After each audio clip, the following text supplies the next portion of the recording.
How to fix Geforce Experience Nvidia game filters not working in 2025. So first of all, you can ensure you have the latest game ready driver from Nvidia or the latest Nvidia app, and check for Geforce Experience updates as well. Sometimes a driver reinstall, especially a custom install with clean settings, can resolve conflicts.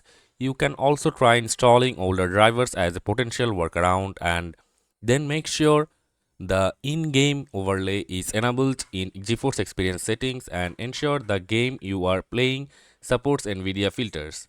And sometimes disabling the overlay, starting the game and re-enabling it can help. And you can also try restart and reset. Restart your computer, as a simple restart can solve temporary glitches. If you have customized 3D settings in the NVIDIA control panel, try restoring them to default, as custom settings can sometimes interfere with filters. You can take a screenshot of your settings first to easily restore them later, and after that you can restart the game itself.